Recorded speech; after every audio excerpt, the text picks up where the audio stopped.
Ada ya? Oke. Jadi salah pilih teman hidup, ambiar tenan. Ini ya. Jadi kalau orang salah memilih teman hidup, dikatakan di situ ambiar tenan. Ini ambiar ini adalah bahasa Jawa yang sebenarnya cukup terkenal ketika dimunculkan Sobiat Ambiar dari Didi Kempot almarhum, yang akhir-akhir ini begitu terkenal sekali.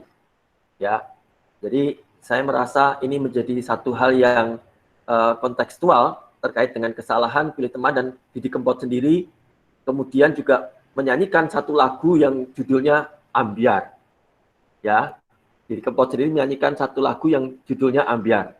Kira-kira liriknya begini. Saya akan coba bacakan dan coba artikan, karena ini bahasa Jawa. Ada teman-teman, sebagian besar ini juga teman-teman yang dari luar Jawa, mungkin tidak tahu arti bahasa Jawanya ini. Wes kebacut ambiar, artinya sudah terlanjur hancur berkeping-keping. Remuk sing ning ati, hancur yang di dalam hati.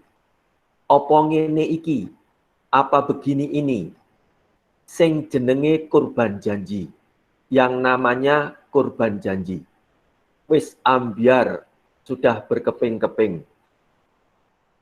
Aku kudu kepiye, aku harus bagaimana, metu ngendi, keluar kemana, supaya ketemu kowe, supaya ketemu kamu.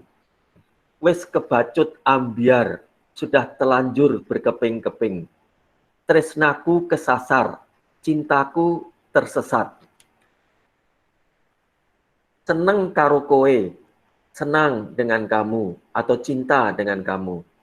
Salah nggonku milih pacar, salah ku memilih pacar. Wis ambiar, sudah berkeping-keping. Loro sing tak rasake, sakit yang kurasakan. Kowe lungo, kamu pergi. Ninggalke aku ning kene, meninggalkan aku di sini. Wis kebacut ambiar, sudah terlanjur berkeping-keping. Ambiar koyong ini, berkeping-keping seperti ini. Manise janjimu, manisnya janjimu. Jebule mung ono lambe, ternyata hanya ada di bibir. Wis kebacut ambiar, sudah terlanjur berkeping-keping. Ambiar koyong ini, berkeping-keping seperti ini. Ning ngopo kowe lungo, kenapa kamu pergi? Nyiksa aku koyong ini, menyiksa aku seperti ini. Sopo sing ora gelo, siapa yang tidak sedih, yen digawe kuciwo, kalau dibuat kecewa. Ambiar. Nah, ini adalah syair lirik dari lagu yang judulnya Ambiar, yang dipopulerkan oleh Didi Kempot, atau yang ditulis oleh Didi Kempot, yang cukup terkenal, yang kemudian memunculkan yang dinamakan Sobat Ambiar, yang terkenal bahkan seluruh dunia Indonesia, bahkan juga dari luar negeri juga. Ya, nah, kita coba akan mendengarkan ya lagu itu ya, coba ya teman-teman. Mungkin kita akan coba.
apa ngene iki sing jenenge korban janji kowe sampeyan aku kudu kapiye metu ngendi supaya ketemu kowe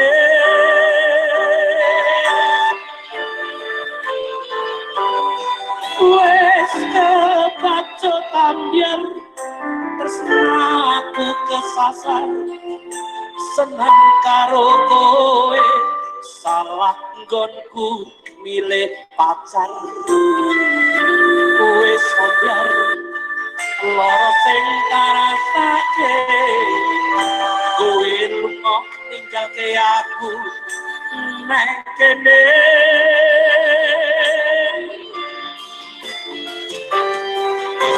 patut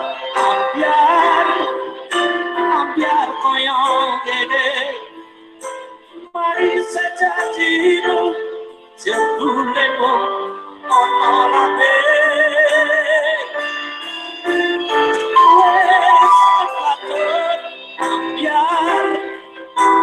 ambiar koyo ngene nang opo kowe lunga iso aku koyo ngene sapa sing ra kelok yen digawe ku jiwa ambiar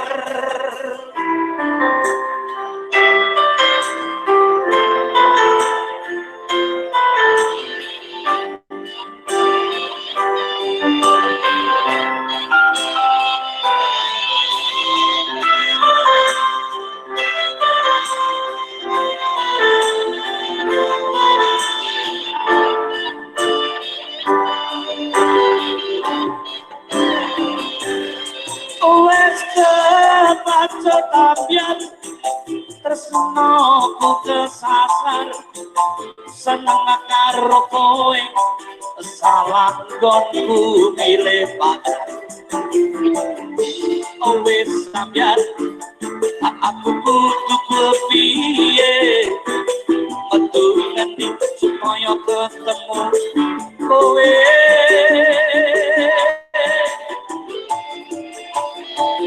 wis kepacut ambiar koyo ngene manis sejajimu aja bulemu ono lambe wis kepacut ambiar koyo ngene nang opo kowe teko nyiksa aku koyo ngene sapa sing ra kelok yen digawe ku jiwa ambiar wis kepacut ambiar koyo ngene manis janjimu aja bulemu ono lambe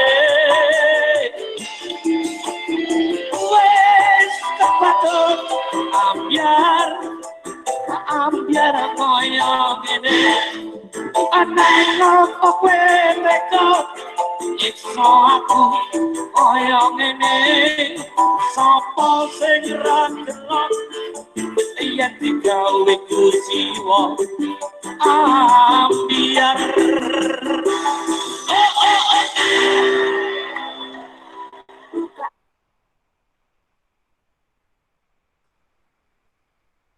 Oke, ambiar itu ya tadi dari Didi Kempot. Baik, saya akan mulai lagi.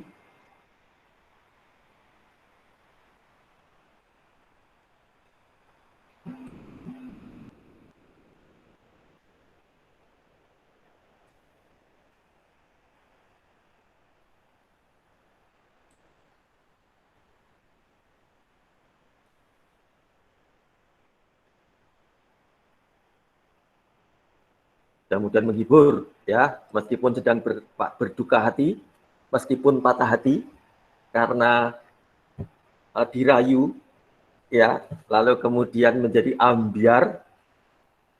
tapi kemudian dengan lagu itu berharap tetap bisa menyanyi. Tapi sekali lagi, ini keputusan penting untuk kita belajar sama-sama bagaimana kita supaya tidak salah memilih pasangan hidup. Nah, pertanyaan yang muncul adalah, apakah kita bisa salah pilih teman hidup? Ya. Kalau dari pengalaman dan dari lagunya Didi Kempot itu tadi, sebenarnya kita semua bisa mengalami kemungkinan untuk bisa salah memilih teman hidup. Jadi tidak ada yang tidak mungkin orang bisa salah memilih teman hidup. Meskipun mungkin di awal ketika pacaran begitu baik, waktu PDKT begitu baik. Tetapi bisa saja kemudian di tengah-tengah atau kemudian setelah menikah kelihatan aslinya. Dan orang kemudian merasakan penderitaan seperti yang dikatakan oleh Didi Kempot tadi. Menjadi kecewa, menjadi sedih. Ternyata dulu hanya ucapan bibir yang manisnya saja. Tapi ternyata kemudian pergi, berkhianat, meninggalkan. Ya, kita bisa salah pilih teman hidup. Ya. Kalau Gilbert Lumindong mengatakan, jangan salah memilih pasangan hidup, bisa sengsara seumur hidup. Ya. Ada perkataan ini juga. Sehari karena salah pilih makanan, dirasakan begitu penyesalannya. Sebulan merasa menyesal karena salah pangkas rambut. Ya. Setahun merasa menyesal karena salah masuk sekolah. Menyesal dalam hidup 5 tahun karena salah pilih pimpinan. Tapi menyesal dalam hidup seumur hidup karena salah pilih pasangan. Jadi setiap kita mungkin secara normal kita bisa salah di dalam membuat pilihan-pilihan atau keputusan-keputusan. Ya, seperti contoh ini, salah memilih makan atau perut kita sakit. Salah memilih jurusan sekolah, nanti kita bisa mengulang lagi. Salah memilih pekerjaan, kita bisa keluar, kita cari pekerjaan yang lain. Kita salah masuk angkot jurusan tertentu, ya, tapi kemudian kita bisa turun, lalu kita cari angkot yang jurusan kemana yang kita tuju. Nggak jadi masalah. Mungkin kita sudah sering kali membuat kesalahan pilihan. Ya, dari berbagai macam hal kita salah pilih. Tetapi ada satu kesalahan pilihan yang rasanya tidak bisa ditolerir. Yang rasanya kita tidak boleh main-main. Yang rasanya kita tidak boleh coba-coba. Yaitu apa? Kesalahan di dalam memilih teman hidup, pasangan hidup. Ketika kita memilih pasangan hidup, penyesalannya bukan sehari, 2 hari, sebulan, setahun, 5 tahun. Bukan 10 tahun, tapi seumur hidup. Kenapa? Kalau kita memilih menetapkan menikah dengan seseorang, maka kita pasti berpikir bahwa kita akan menikah dengan dia seumur hidup kita. Betapa juga tidak mudahnya ketika kita bercerai. Tentu akan menanggung banyak konsekuensi dari perceraian itu. Tapi itulah kenyataannya. Seumur hidup, kesalahan pilihan menjadi penyesalan yang akan ditanggung. Jadi saya berharap malam hari ini mudah-mudahan menolong kita semua memahami pentingnya bagaimana kita mempersiapkan diri, bagaimana kita hati-hati dan tidak main-main dan tidak coba-coba, ya, dan serius mempertimbangkan betul ketika kita akan memilih dengan siapa saya akan menikah, dengan siapa saya akan memasuki kehidupan di dalam pernikahan. Ya. Nah, kita akan lihat apa dampak ketika kita memilih salah teman hidup, atau dampak apa ketika salah pilih teman hidup. Yang pertama adalah tidak hidup di dalam tujuan pernikahan yang Tuhan tetapkan. Artinya bahwa Tuhan itu merancang pernikahan bagi umatnya.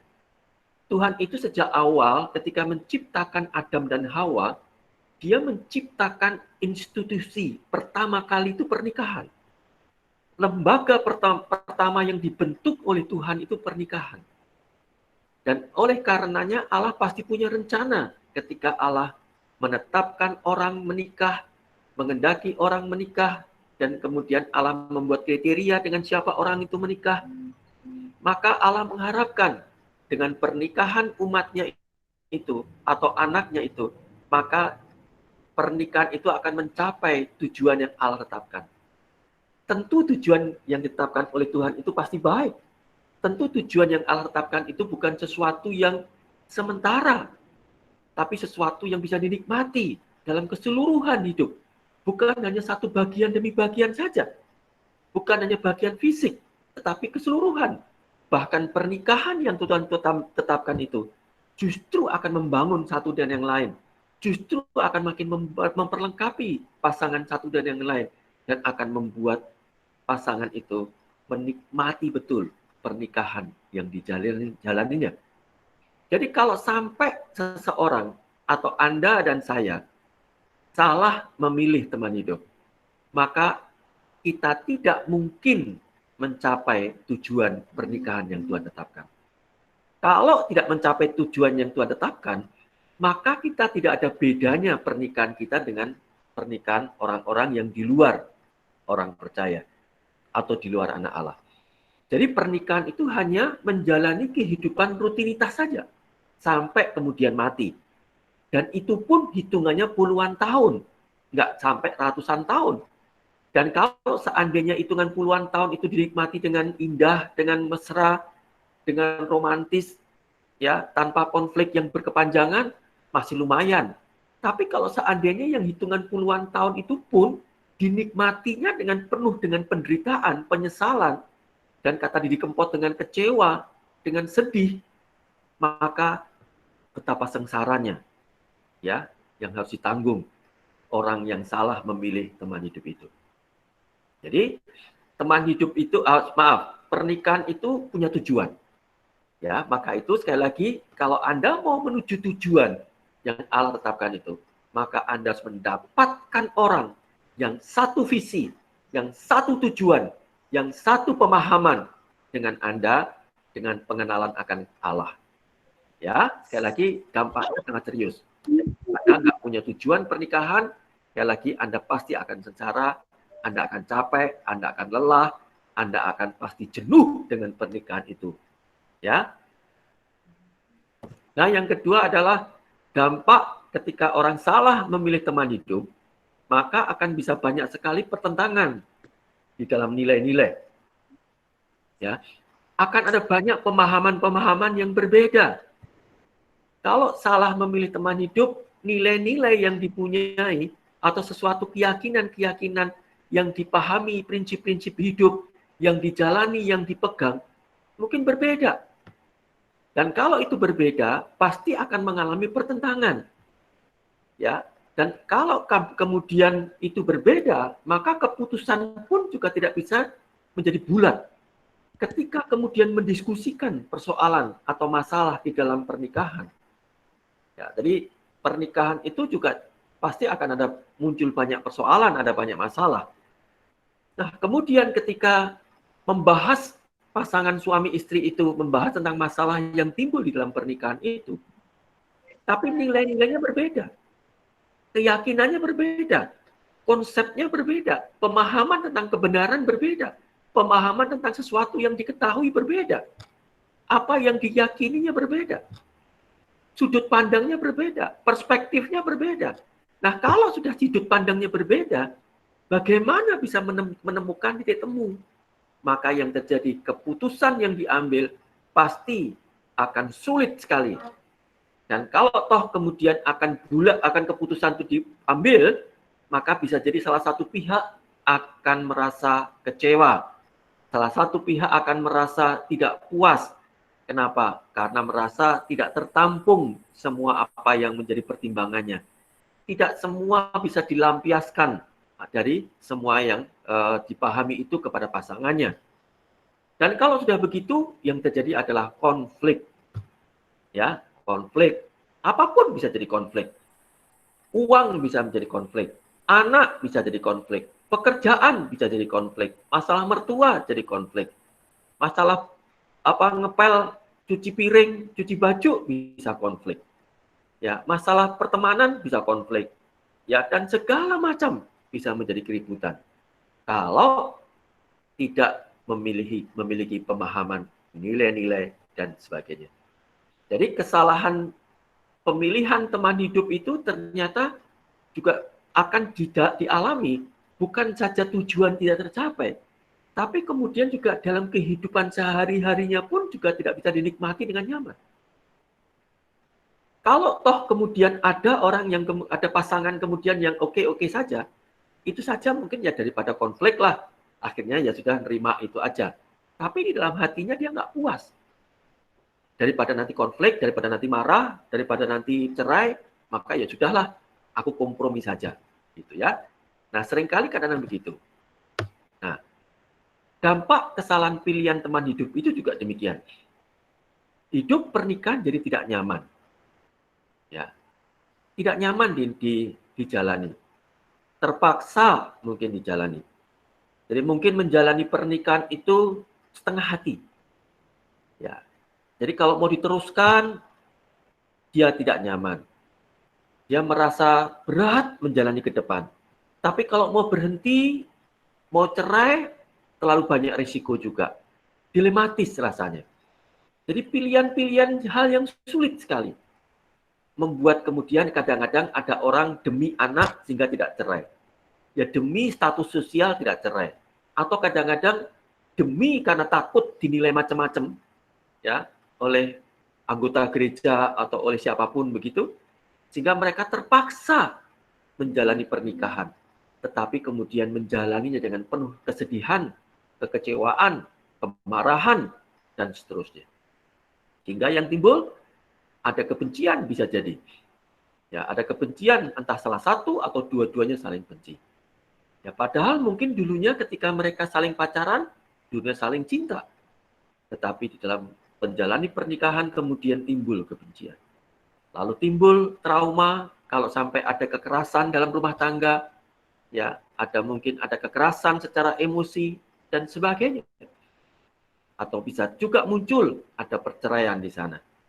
Dan itu tidak hanya berdampak kepada pasangan itu sendiri, tapi juga berdampak kepada anak-anak yang mereka punya.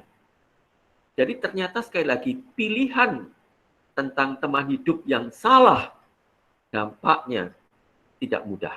Dampak yang ditanggung tidak ringan. Sesuatu yang sulit sekali untuk ditanggung. Ya, saya mencoba menjelaskan kira-kira ada beberapa kesaksian. Ada orang berumah tangga sekitar 20 tahun. Ya, si A, rumah tangga A, ya. Rumah tangga A dengan pasangannya. Mereka dulu berpacaran, ya boleh dikatakan cukup lama berpacaran. Ya, jadi bukan pacaran 2-3 bulan, bukan setahun saja, bahkan ini lebih dari 3 tahunan berpacaran.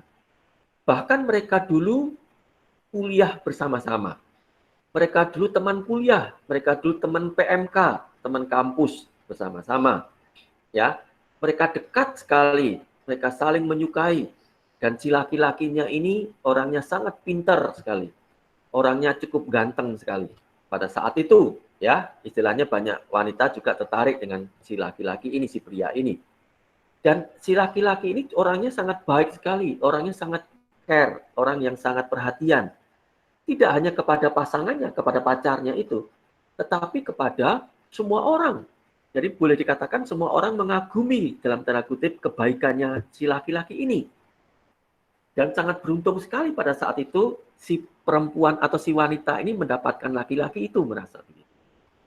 Nah, di dalam perjalanan pacaran itu sepertinya tidak merasa ada apa-apa. Meskipun kemudian juga seringkali beberapa kali ketika konsultasi dengan orang, ketika konsultasi dengan pemimpin rohaninya memberitahukan ada beberapa hal yang harus diwaspadai atau kepribadian dari sang pria ini.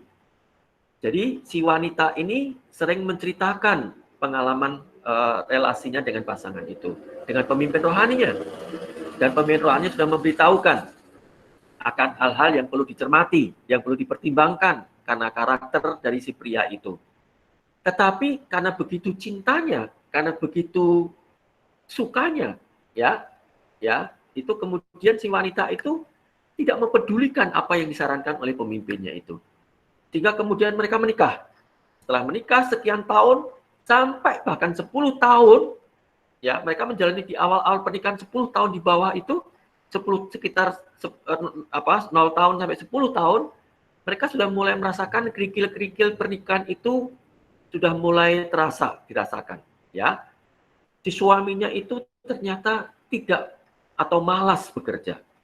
Si suaminya ini kemudian suka sekali hanya main dolan-dolan kemana-mana, pergi-pergi dengan teman-temannya. Ya, tidak mau membantu pekerjaan di rumah, tidak mau bekerja. Jadi sampai kemudian si istrinya ini harus bekerja keras, sampai istrinya ini harus membanting tulang untuk mencari nafkah, bahkan menghidupi kebutuhan keluarganya. Ya. Nah, si istrinya itu ketika menyinggung tentang pekerjaan suaminya ini, dia marah. Ya, suaminya marah-marah. Dan akhirnya karena konflik terus-menerus, si istrinya akhirnya memutuskan untuk diam saja. Daripada konflik, daripada marah, ya sudah. Ya, akhirnya dia diam, tapi dia sendiri tertekan. Sebagai seorang istri, melihat suaminya seharusnya sebagai kepala rumah tangga, seharusnya bertanggung jawab, menafkahi kebutuhan rumah tangga. Tapi suaminya justru tidak demikian. Ya. Tapi kondisi ini, masalah ini tidak selesai demikian. Ketika usia pernikahan 10 tahun ke atas, ternyata ketahuan suaminya itu selingkuh dengan salah satu kliennya. Ya, dengan salah satu kliennya itu kemudian selingkuh. Itu setelah didesak oleh istrinya, ketahuan dari WA-nya. Ternyata dia punya keselingkuhan dengan seorang perempuan, klien dari pekerjaan suami itu. Akhirnya ngaku, dan betul-betul ngaku, akhirnya kemudian bertengkarlah mereka, ya, bertengkarlah mereka. Tapi kemudian si suami ini tidak mengalami perubahan apa-apa, ya, terus mengalami kondisi demikian itu. Dan si istri terus menjalani kehidupannya mau maju, dia merasa tertekan, berat sekali menjalani pernikahan itu. Ya, tapi mau mundur, dia sudah merasa kasihan anak-anak, sudah ada 2 anak yang dilahirkan dari mereka, dan sudah cukup memasuki usia sekitar 5 tahun, dan mereka merasakan betul pada saat itu kondisi yang tidak nyaman. Ya, nah, apa yang menyebabkan demikian? Ternyata si pria ini dilahirkan atau dibesarkan di dalam keluarga yang tidak cukup baik. Jadi bapak ibunya itu sering konflik. Jadi bapaknya ini suka marah-marah, bapaknya ini suka sekali memarahi kepada anak-anaknya. Konflik. Ya. Bapaknya begitu keras sekali. Ya, dan bapaknya ini juga ternyata orang yang malas bekerja. Tidak mau kerja. Dan itu menimbulkan nampaknya pola di dalam kehidupan rumah tangga itu yang tidak diketahui oleh si wanita ini. Ya. Nah, rumah tangga yang kedua, rumah tangga B yang 10 tahun itu juga sebenarnya juga tidak jauh beda. Ya, 10 tahun ini. Sama kasusnya. Ya, kemudian mereka menikah, sama-sama berpacaran sekitar 2-3 tahun berpacaran. Lalu kemudian pada waktu pernikahan mereka masuki, ketahuan kemudian suaminya pun juga suka sekali hanya main game. Jadi suaminya main game saja. Jadi ketika pekerjaan di rumah, dia pulang kerja, pekerjaan di rumah, istrinya juga kerja. Jadi suami istri juga sama-sama kerja. Ketika istrinya pulang ke rumah, dia ngerjakan pekerjaan di rumah, suaminya tidak ikut bekerja di pekerjaan di rumah. Dia hanya main game. Ya, main game. Terus dia hanya main game sampai malam. Dia nggak peduli dengan pekerjaan di rumah. Dia nggak pernah ngajak omong-omong kepada anak-anak, bahkan tidak main-main dengan anak-anak juga. Itu membuat istrinya tertekan sekali. Sampai kemudian suatu saat di usia pernikahan 6 tahun, istrinya selingkuh dengan salah satu pekerja gereja. Dan itu membuat kemudian gempar sampai ketahuan. Tapi untung kemudian rumah tangga ini tidak bercerai, sehingga kemudian mereka harus mengikuti konseling sedemikian rupa. Akhirnya si istri kemudian merasa, saya sudah nggak peduli lagi dengan suami saya hanya peduli dengan anak-anak saya. Dia mau main game terus-menerus, saya nggak peduli. Yang penting pokoknya saya kerja untuk anak saya, anak-anak saya baik, saya perhatikan untuk anak-anak saya saja. Nah, ini juga mengalami kondisi yang demikian. Pada waktu dulu berpacaran, mereka mungkin baik-baik, sepertinya nggak terasa. Tapi ada bagian kehidupan yang tersembunyi yang tidak kelihatan. Jadi suami ini ternyata juga dibesarkan di di dalam keluarga yang tidak cukup baik, ya, tentang figur ayah yang tidak bertanggung jawab, figur ayah yang tidak hadir di dalam keluarga itu. Ya, rumah tangga C juga demikian. Ya, ada yang persoalan di dalam pernikahan mereka selama kurun waktu 15 tahun. Ya. Saya menyajikan contoh kasus-kasus ini yang real ini hitungannya bukan setahun 2 tahun pernikahan. Bahkan sampai 10, 15, 20 tahun pernikahan. Ya. Artinya apa? Pernikahan itu bukan perjalanan pendek. Pernikahan itu adalah perjalanan panjang. Ketika orang mungkin dalam pacaran mungkin tidak begitu banyak melihat kondisi-kondisi yang terungkap tentang kepribadian, tentang karakter, dan sebagainya. Dan kadang-kadang ada sesuatu yang membutakan, sehingga orang tidak mau tahu tentang keadaan yang terjadi yang sebenarnya, yang mungkin bisa menjadi pertimbangan, apakah sungguh-sungguh mau menikah dengan orang macam itu. Nah, kalau kemudian ketika orang menikah, maka mau tidak mau aslinya akan muncul. Dan pernikahan itu akan ada banyak sekali yang ditanggung. Dari ngurus pekerjaan, mengurus tentang anak, mengurus tentang pendidikan anak, masalah kesehatan, masalah seksual, masalah rumah, masalah nyuci piring, masalah nyuci baju, ngepel, nyapu, sosialisasi dengan masyarakat, hubungan dengan keluarga besar, dan segala macam hal harus ditanggung untuk itu. Harus semua hal harus diperhatikan. Nah, kadang-kadang kondisi-kondisi itu membuat kemudian orang akan memunculkan aslinya ketika berada di dalam krisis situasi itu. Ya. Nah, itulah kenyataan yang terjadi. Ya, dan ada banyak sekali. Dan beberapa waktu lalu juga saya mendapatkan WA dari orang yang sudah 20 tahun lebih menikah. Tetapi suaminya itu terus memukuli dia. Terus menendang dia. Ya. Dia menghajar dia. Dan terakhir dia mengatakan, aku benci sekali dengan suamiku. Aku benci sekali suamiku. Aku pengen dia mati atau aku yang mati. Gitu. Sampai kemudian dia nggak punya rasa selera lagi kasih dengan dia. Saya bisa bayangkan bagaimana hari-harinya setiap hari. Ya, padahal juga mereka sudah dulu sama-sama kuliah. Mereka sama-sama jatuh cinta. Mereka sama-sama saling berpacaran. Tapi kemudian kita tahu ada persoalan dengan suaminya ini. Kepribadian suaminya ini yang punya persoalan. Tapi si perempuan ini sepertinya mengabaikan kondisi itu. Dan sekarang ini dia menuai dari keputusan salah memilih. Sehingga mau mengatakan mau bercerai. Anak-anaknya sudah terlanjur besar dan dia takut dengan risiko yang terjadi.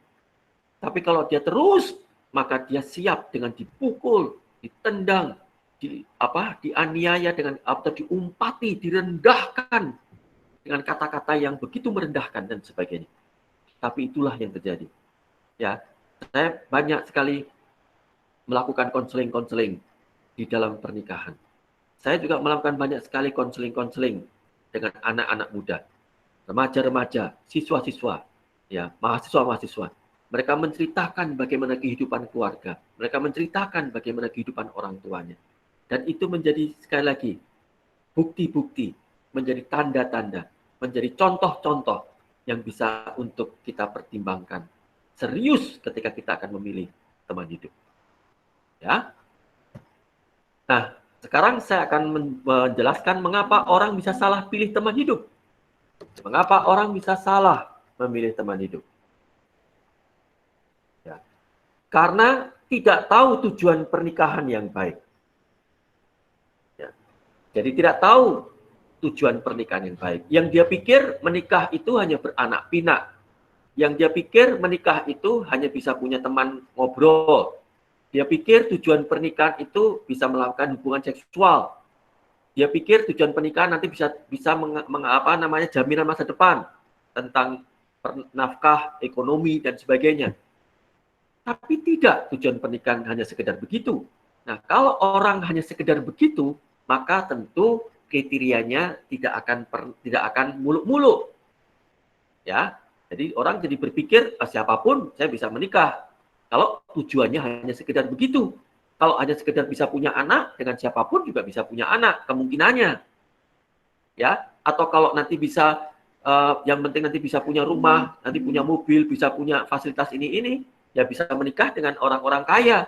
Tapi pernikahan tidak hanya begitu. Nah, orang bisa salah pilih. Maka harus tahu tujuan pernikahan yang baik itu seperti apa, supaya tidak salah pilih teman hidup. Yang kedua, orang bisa salah pilih teman hidup karena tidak memiliki kriteria teman hidup yang diharapkan.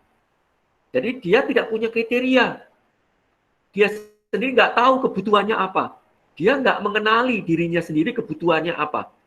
Ketika saya akan memutuskan menikah, saya tahu kebutuhan saya apa. Saya tahu apa yang saya inginkan. Saya tahu kriteria teman hidup apa yang saya inginkan. Dan saya tahu pula pernikahan apa yang saya harapkan yang akan saya jalani. Sehingga itu membatasi saya memilih teman hidup macam apa. Itu menolong saya menentukan orang-orang macam apa yang akan saya pilih atau siapa yang akan menjadi teman hidup saya. Ya. Jadi saya menentukan dulu. Saya ketahui dulu kebutuhan saya apa. Jadi misalnya saya butuh orang yang kemudian bisa saya tundukin. Anda sebagai wanita, Anda butuh seorang pemimpin yang bisa tundukin. Kalau Anda dominan, maka Anda butuh orang yang punya kemampuan bisa memimpin, punya pemahaman yang dalam, punya pertimbangan yang dalam, dia harus bisa membuat keputusan, dia harus bijaksana, ya, pemahaman dia luas. Nah, Anda harus mendapatkan kriteria seperti itu ketika Anda mengenali kebutuhan Anda, ya. Jadi Anda buat kenali kebutuhan Anda punya kriteria teman hidup yang Anda harapkan. Nah, dua bagian ini mungkin suatu saat kita akan bicarakan lebih detail. Ya, saya hanya menyinggung bagian ini dulu. Nah, mengapa orang bisa salah pilih teman hidup? Karena bisa jadi dikuasai rasa suka. Karena sudah demikian sukanya, karena sudah demikian cintanya, maka kemudian mengabaikan kondisi yang lain. Ya, mengabaikan kondisi yang lain. Karena sudah telanjur suka. Ya lagi, ada kata-kata begini, kalau orang sudah rasa cinta, rasa suka, kotoran kucing pun juga rasanya bisa coklat. Jadi sudah nggak nalar lagi kadang-kadang. Meskipun orang itu jelek, meskipun orang itu tabiatnya buruk, tetapi karena sudah telanjur suka, mendominasi, rasa kemudian tabiat jeleknya itu dikompromikan, dianggap nggak masalah, atau diharapkan nanti juga bisa berubah kok. Gitu. Nah, ini yang terjadi. Padahal rasa suka dan rasa cinta itu tidak bisa mempertahankan pernikahan yang kokoh. Rasa cinta atau rasa suka, rasa cinta itu tidak akan bertahan lama. Itu bisa hilang. Nah, hati-hati. Ya. Jadi cinta itu tidak buta. Ya, love is not blind. Jadi kalau dikatakan love is blind, itu salah orangnya. Jadi seharusnya love is not blind. Cinta seharusnya tidak membutakan. Tapi orang bisa dibutakan kalau dia dikuasai oleh rasa cinta itu. Maka harus hati-hati. Kalau sampai Anda kompromi dengan kesalahan-kesalahan, Anda kompromi dengan keadaan-keadaan yang sebenarnya tidak bisa diterima, Anda sedang dikuasai rasa suka itu. Nah, kesalahan yang lain adalah karena merasa dirinya sepi. Karena merasa dirinya kosong, karena merasa dirinya butuh kasih sayang, karena merasa dirinya itu membutuhkan penerimaan, sehingga dia selalu mencari-cari kepada siapa dia bisa mendapatkan pemenuhan kesepian itu, kekosongan itu, ya, mendapatkan kasih sayang, mendapatkan perhatian, mendapatkan segala macam yang mengisi kekosongan dia. Kenapa dia merasa sepi? Kenapa dia merasa kosong? Kenapa dia merasa membutuhkan kasih sayang? Mungkin di masa lalunya dia merasa tidak mendapatkan kasih sayang yang cukup dari orang tuanya. Mungkin hubungan orang tua anak tidak baik, tidak harmonis. Mungkin ayahnya meninggalkan, ayahnya mungkin tidak aktif, ya, dan sebagainya. Atau mungkin dia mengalami pelecehan seksual di masa lalu, sehingga membutuhkan atau merasakan kehausan yang terus-menerus, dorongan yang terus-menerus untuk bisa dikasihi oleh orang. Dan rasanya tidak puas kalau nggak ada orang di dekatnya. Jadi merasakan kekosongan, merasakan kesepian yang menyayat hati. Dan itu yang membuat kemudian apapun rasanya, yang penting pokoknya aku dapat, yang penting pokoknya aku punya orang, yang penting aku bisa pacaran, yang penting aku bisa punya teman hidup. Nah, kalau seperti itu, maka kriterianya jadi asal-asalan. Nah, hati-hati dengan situasi itu. Ya, orang-orang merasakan kondisi yang sedemikian itu. Sudah berkali-kali kasus-kasus terjadi demikian ini. Hati-hati. Atau orang bisa salah pilih teman hidup karena merasa dirinya rendah diri, merasa dirinya jelek, merasa dirinya kurang, merasa secara fisik tidak menarik, merasa diri mungkin secara intelektual tidak pandai, mungkin tidak kaya, mungkin tidak macam-macam, ya, punya predikat negatif lainnya. Mungkin dia minder, sehingga rasanya kalau ada orang yang dekat dengan dia, ada orang yang memperhatikan dia, atau ada orang yang suka dengan dia, rasanya cepat-cepat langsung ditangkap. Rasanya cepat-cepat pengen diikat. Kalau perlu cepat nikah. Supaya apa? Supaya nggak lepas. Supaya nggak bisa ditarik orang. Nah, kalau orang rendah diri seperti ini, rasanya ketemu orang cocok langsung dia dapat begitu. Nah, hati-hati dengan situasi itu. Kondisi-kondisi ini, dorongan-dorongan ini membuat orang tidak nalar. Dorongan-dorongan ini membuat orang tidak mempertimbangkan realita-realita yang mungkin akan dihadapi. Ya, kadang-kadang orang tertarik dengan orang karena melihat sebenarnya dia cantik saja atau dia cakep saja. Kadang-kadang orang tertarik karena dia kaya, dia punya mobil, punya rumah. Kadang-kadang orang tertarik karena mungkin cara ngomongnya begitu menarik. Kadang-kadang orang hanya tertarik karena melihat begitu pandainya dia bicara. Ya, tertarik karena dia begitu pandainya ngomong ketika sistematis menjelaskan sesuatu. Atau orang mudah sekali tertarik kepada orang atau lawan jenis karena melihat dia begitu bodinya begitu menarik. Ya, bodinya begitu menarik, atletis atau mungkin seks perempuan.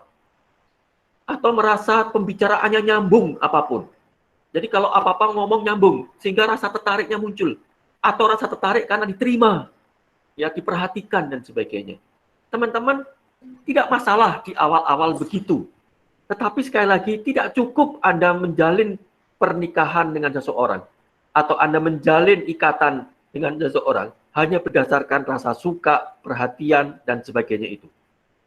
Ya, tetap harus ada yang dipertimbangkan dengan sungguh-sungguh. Kalau Anda hanya berdasarkan itu, Anda akan kecewa suatu saat. Ya, jadi jangan hanya melihat sekarang ini orangnya baik, orangnya pendiam, orangnya mungkin pedulian, dia orang yang paling ngertiin aku, atau dia orang yang paling peduli, dia yang bisa membuat hidupku berubah.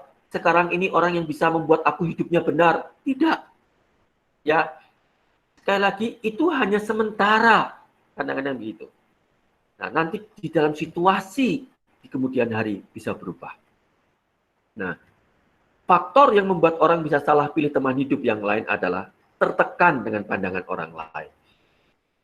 Mungkin orang lain sudah menganggap, kenapa kamu nggak cepat-cepat punya pacar? Itu temanmu sudah punya pacar. Ya, kok kamu nggak laku-laku? Gitu ya. Atau kenapa kamu nggak begini-begini? Mungkin jangan-jangan kriteriamu terlalu tinggi. Kamu milih yang terlalu tinggi.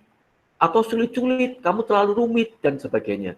Nah, itu membuat seringkali menjadi merasa bersalah, tertekan, sehingga mau nggak mau jadi mengkompromikan.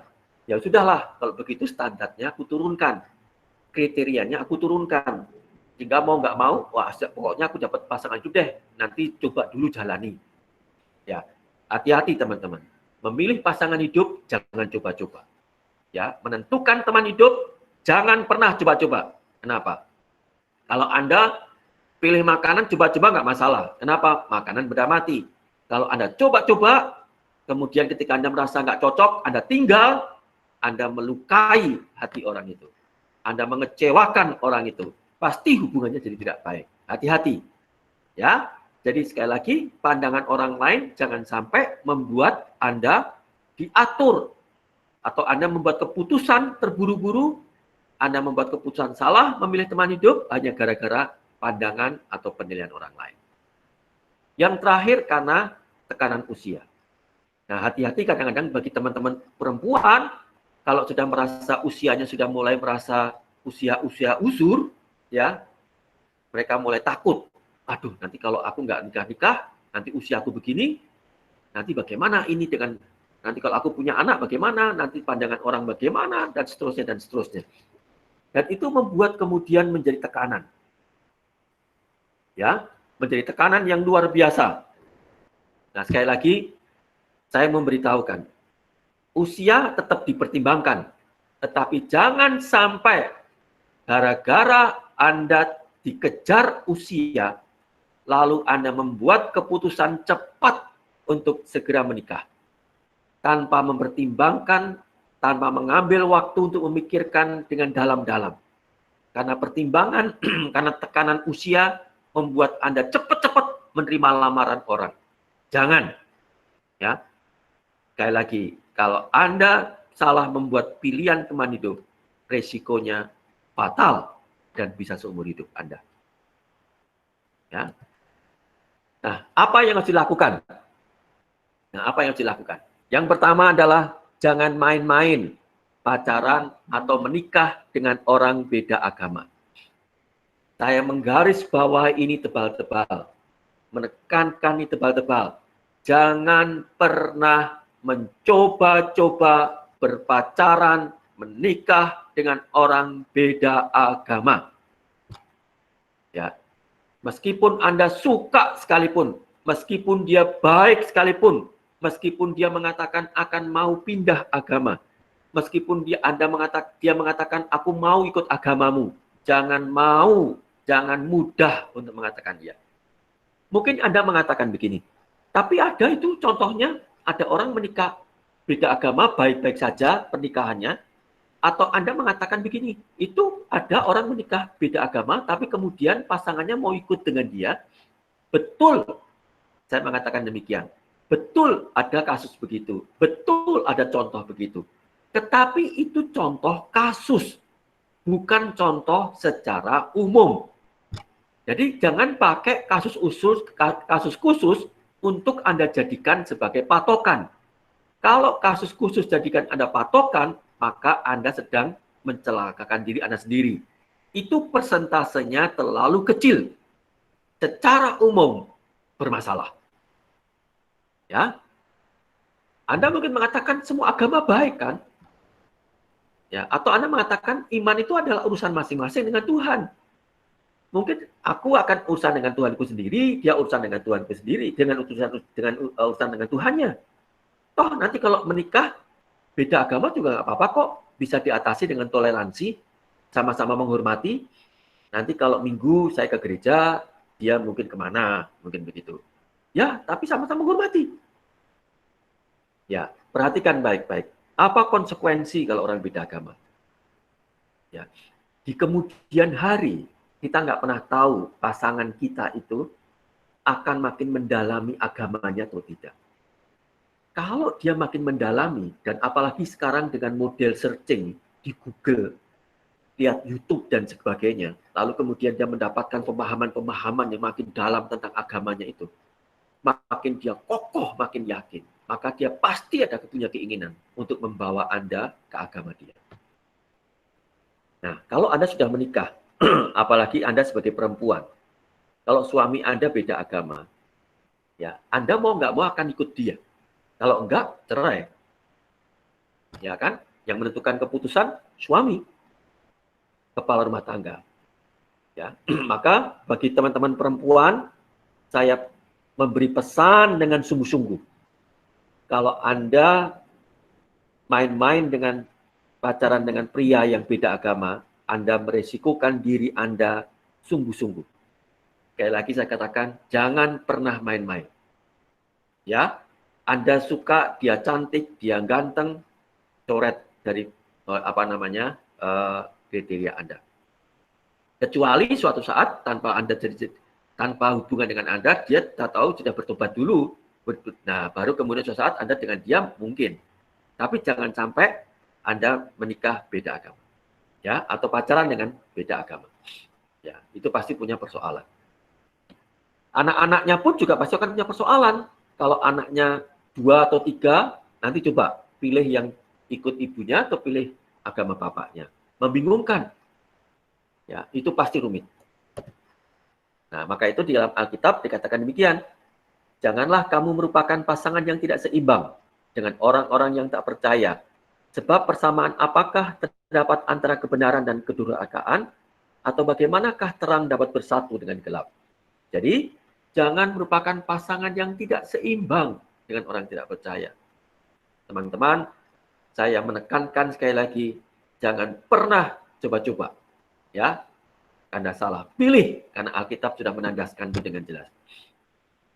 Oke, nah sebelum saya lanjutkan, teman-teman nanti ada tanya jawab, Anda boleh mulai juga menuliskan di dalam chat di situ ya pertanyaan Anda, supaya nanti bisa saya jawab. Yang kedua, apa yang harus dilakukan supaya tidak salah pilih teman hidup? Anda harus hati-hati dengan orang-orang seperti ini. Ya. Jadi kalau misalnya dia memiliki gaya hidup bebas, free sex, gonta-ganti pacar, dan Anda kenali orang itu, Anda dengar dari orang, Anda tahu hidupnya seperti itu, hati-hati dengan orang seperti ini. Jangan berpikir bahwa nanti suatu saat bisa berubah. Memang mungkin bisa berubah, tapi bisa juga tidak berubah. Ya, Anda perhatikan baik-baik gaya hidupnya seperti apa. Jadi kalau dia sudah juga melakukan kondisi yang seperti itu, gaya hidupnya seperti itu, Anda harus hati-hati. Yang kedua, kalau dia suka main kekerasan. Jadi ketika pacaran dengan Anda misalnya begitu, dia suka main kekerasan. Tiba-tiba dia suka main cubit, menampar Anda, menendang Anda, memukul Anda, menjambak Anda. Hati-hati. Kalau Anda pacaran dengan orang macam itu, Anda boleh putuskan segera tanpa berpikir 100 kali. Ya, tanpa berpikir 2 kali, langsung bisa Anda buat keputusan. Kenapa? Kalau pacaran saja sudah melakukan kekerasan, maka di dalam pernikahan pasti jauh lebih keras perilakunya. Ya, atau dia melakukan kekerasan dengan orang lain. Anda lihat, kalau dia marah, dia suka mukul pintu, dia suka mukul tembok, dia suka mukul apapun. Hati-hati, itu tabiat kekerasan yang dia munculkan. Ya, narkoba. Ya, hati-hati. Bukan berarti orang yang pecandu narkoba nggak boleh menikah. Boleh. Tapi siapkah Anda menanggung kalau ternyata kemudian kambuh? Judi. Orang yang suka berhutang, malas bekerja, mudah putus asa. Jadi apa-apa nyerah. Ada apa-apa nyerah. Ada apa-apa sedikit, ada kesulitan sedikit berhenti. Pekerjaan, kalau ketika kerja, ketika ada masalah, keluar pekerjaan. Ya, baru 3 bulan konflik dengan teman, keluar. Kerja lagi tempat lain, dimarahi bosnya, keluar lagi, nggak betah. Lalu kemudian masuk kerja lagi tempat lain, gajinya nggak cukup, keluar lagi. Kalau itu berkali-kali dan itu sering, Anda harus hati-hati menikah dengan orang macam ini. Di dalam konseling pranikah saya memberi salah satu prasyarat. Orang tidak akan saya izinkan menikah kalau dia selama dalam kurun waktu 2 tahun ini sudah 5-6 kali dia gonta-ganti pekerjaan. Ya, kenapa? Itu berarti nanti akan mudah sekali dia akan ganti pekerjaan lagi yang lain. Padahal dia mau menikah. Padahal kalau orang menikah butuh makan. Tidak hanya makan sendirian, pasangannya juga butuh makan. Kalau dia gonta-ganti pekerjaan, nggak punya gaji bagaimana? Risiko sekali. Jadi harus hati-hati. Perhatikan baik-baik. Ya, mentalnya seperti apa. Ketika orang melihat pasangan Anda mental seperti apa. Sedikit-sedikit dia ngambek. Dikit-dikit lalu putus asa. Dikit-dikit mau bunuh diri.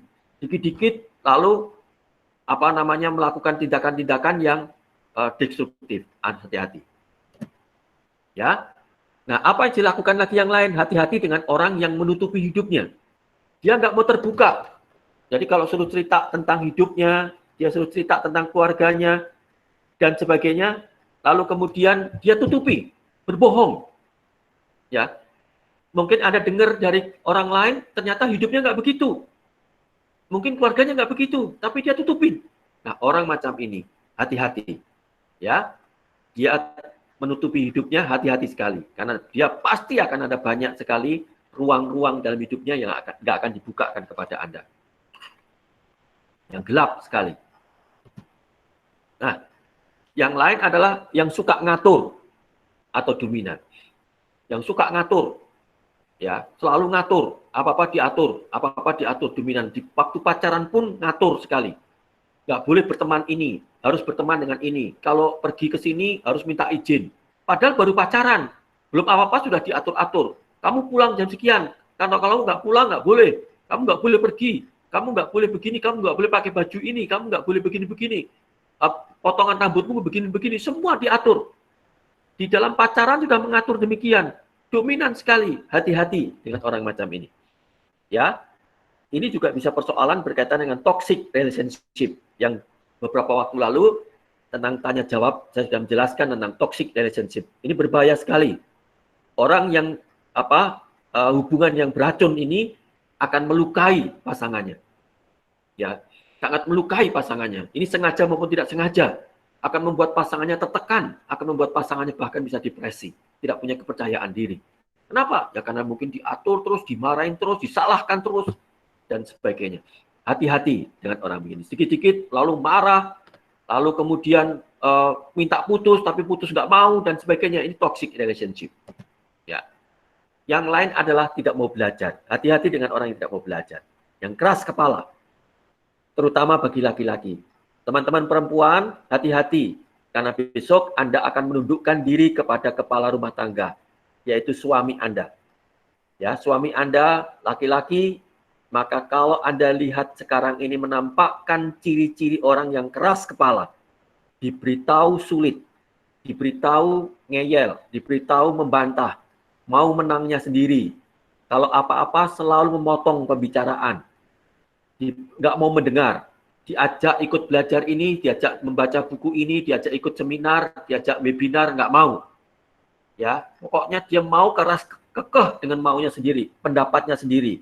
Atau dia hanya mendengar orang-orang tertentu saja yang memuaskan dia. Nah, kalau ada orang macam ini, hati-hati. Ya, saran saya jangan pilih orang macam itu. Ya.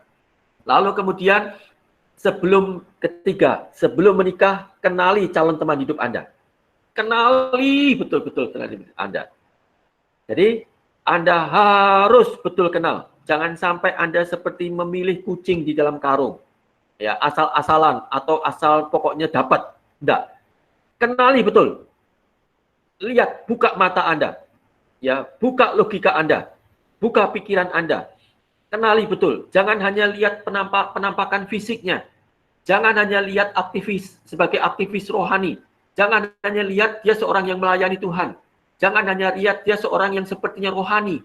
Bahasa-bahasa rohani, ya, itu bisa menipu, itu bisa permukaan saja.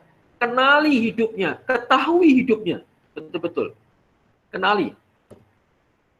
Maka itu harus komunikasi intens dan dalam. Ya, harus komunikasi intens dan dalam. Dan lihat hidupnya. Hidupnya seperti apa? Dengar dan cari informasi dari orang lain. Ya, Anda harus komunikasi intens dengan dia dan dalam. Anda membuka hidup Anda, dia harus membuka hidupnya juga dia.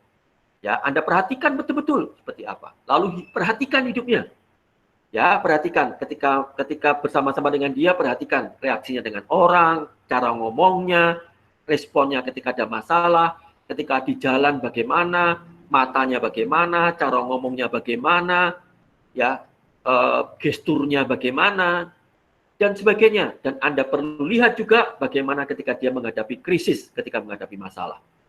Apa responnya? Apa reaksinya? Anda perlu lihat itu. Dan Anda perlu mendengar juga.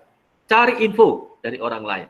Ya, dari teman-temannya, dari sebanyak-banyaknya orang memberi informasi. Mungkin tidak semuanya objektif, ada yang subjektif. Tetapi Anda saring mana-mana saja yang Anda cocokkan dengan Anda yang Anda lihat, yang Anda tahu, yang Anda temukan bukti-bukti dari diri Anda sendiri. Ya, memang ini cukup berbahaya kalau Anda kenalan atau sedang berhubungan atau punya pacar yang LDR, ya, long distance relationship. Jadi artinya hubungan Anda jarak jauh. Anda nggak bisa lihat hidupnya secara nyata. Ya, ini memang berarti ini resikonya cukup besar. Kenapa? Anda nggak bisa lihat hidup sehari-harinya. Anda nggak bisa lihat, nggak bisa sering melihat betul-betul penampakan hidupnya sehari-hari. Anda hanya bisa lihat video, Anda bisa lewat chat atau lewat telepon, tapi nggak bisa lihat kehidupan sesering mungkin. Nah, ini berarti butuh waktu yang lama. Yang kedua, Anda butuh informasi dari orang lain. Anda butuh minta hikmat sungguh-sungguh dengar dari Tuhan, ya. Asal sekali lagi jangan cepat-cepat. Yang ketiga juga butuh keterbukaan masing-masing di situ. Ya, lalu ketahui kepribadiannya secara lengkap. Ketahui kepribadian secara lengkap. Apakah dia itu orangnya introvert atau ekstrovert? Ya, bagaimana temperamennya? Ya, bagaimana cara berpikirnya? Bagaimana karakternya? Seperti apa? Sifat-sifatnya. Ya, Anda lihat betul-betul kepribadiannya seperti apa. Lihat betul. Teman-teman, tadi saya mengatakan, saya melakukan konseling pranikah itu 6 bulan. Jadi di semester ini saya membimbing orang-orang yang mau menikah di tahun ini. Ya, dan mereka saya beri tes. Mereka saya berikan tes untuk mengecek kepribadian mereka, temperamen mereka, tapi juga melihat seluruh hidup mereka. Dan mereka saling melihat satu dan yang lain, pasangan itu. Ya, supaya apa? Supaya nanti pasangan satu dan yang lain saling melihat kepribadian pasangannya seperti apa. Oh, ternyata kamu begitu ya. Ternyata kamu modelnya begini ya, dan sebagainya. Nah, itu untuk supaya nanti bisa masing-masing pasangan punya data lengkap. Seperti ini loh kepribadian pasangannya itu. Ya. Lalu kemudian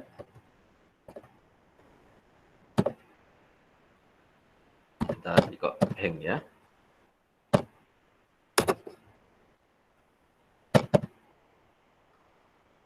Ini apa nih?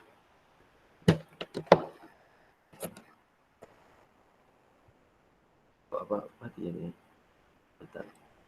Bentar teman-teman, ini hang. Oh, udah. Oke. Kemudian perhatikan sejarah keluarganya. Perhatikan sejarah keluarganya.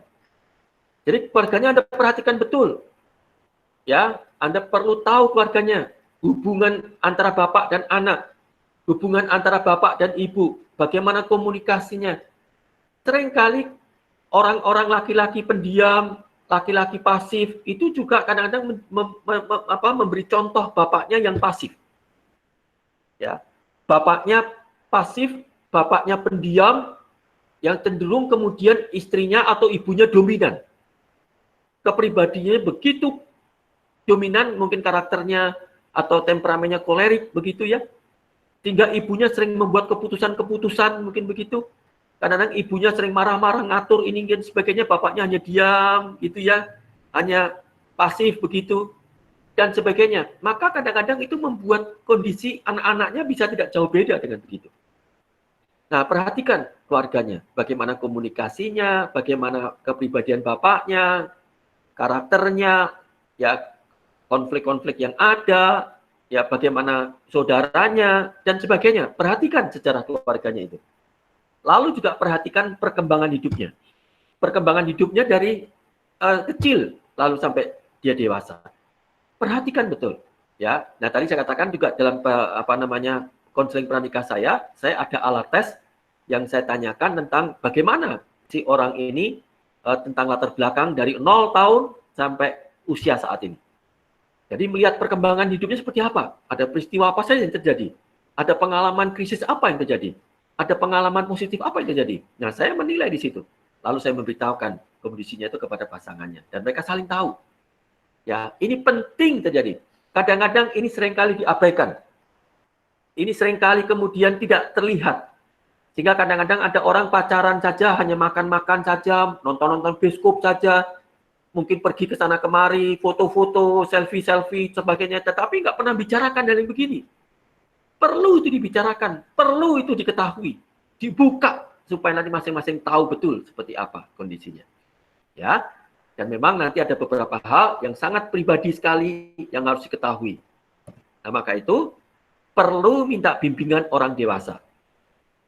Ya, karena orang yang sedang jatuh cinta itu seringkali tidak objektif di dalam menilai, atau pandangan perspektifnya itu tidak luas. Butuh bimbingan orang yang dewasa. Ya, orang yang ngerti Anda, yang dewasa rohani, dewasa di pengalaman. Ya, Anda perlu dengar orang ini. Anda perlu dengar orang-orang minta nasihat. Anda perlu minta nasihat. Anda perlu minta saran. Dan Anda perlu dengar betul saran ini. Ya, kalau orang itu tidak punya konflik interest dengan Anda, tentu pendapat-pendapatnya, saran dia sangat objektif. Kecuali kalau orang itu punya konflik interest dengan Anda atau dengan pasangan Anda, maka pendapatnya bisa tidak objektif. Tapi kalau betul-betul dia bisa berdiri di dalam posisi netral, Anda perlu dengarkan. Ya, Anda perlu dengar. Kenapa? Karena ini dari orang yang berpengalaman, yang dewasa, yang sudah tahu dan sebagainya. Anda perlu tahu itu. Ya, dengar betul-betul. Dan tadi contoh-contoh yang kasus-kasus yang diungkapkan tadi di awal, yang saya beritahukan tadi itu, mereka masing-masing dulu punya pembimbing. Dan pembimbing itu sudah memperingatkan kepada orang-orang itu, tapi tetap nekat. Dan akhirnya sekian tahun baru kemudian mereka cerita lagi kepada pembimbingnya tentang persoalan rumah tangga mereka. Dan mereka baru sadar yang dulu dikatakan pembimbingnya itu benar adanya. Jadi saran saya, dengar betul-betul ya kondisi itu. Nah, teman-teman, saya berharap sekali lagi saya sangat tertarik sebenarnya dengan kondisi seperti ini ya.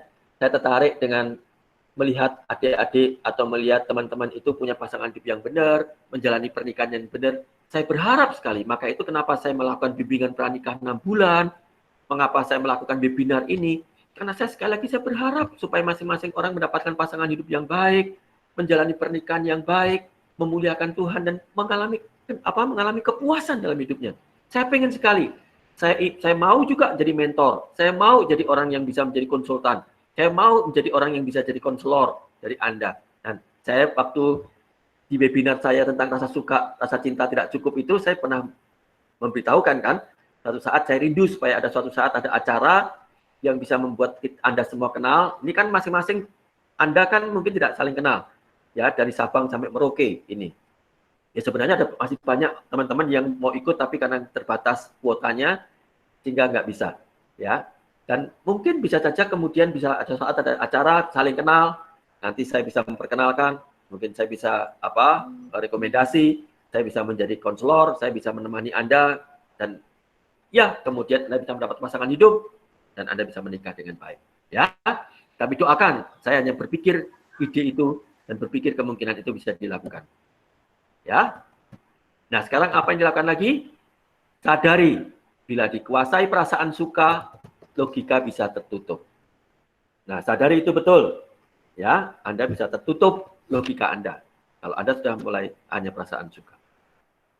Lalu saran saya yang terakhir adalah jangan cepat-cepat buat keputusan untuk jadian. Bila ada orang suka kepada Anda, kalau ada orang tiba-tiba ngomong, aku suka sama kamu, mau nggak aku mendoakanmu, mau nggak kamu mendoakan aku? Kalau ada orang cepat-cepat buat keputusan untuk seperti itu, jangan cepat-cepat buat keputusan untuk ya. Jangan mau untuk jadian dengan segera. Jangan terburu-buru waktu. Apapun alasannya, jangan pernah Anda didesak oleh waktu.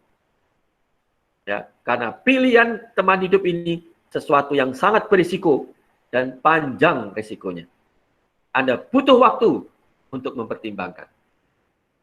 Ya, tadi hal-hal tadi itu yang dipertimbangkan, Anda lihat dan sebagainya, maka sekali lagi itu menolong Anda supaya tidak salah pilih.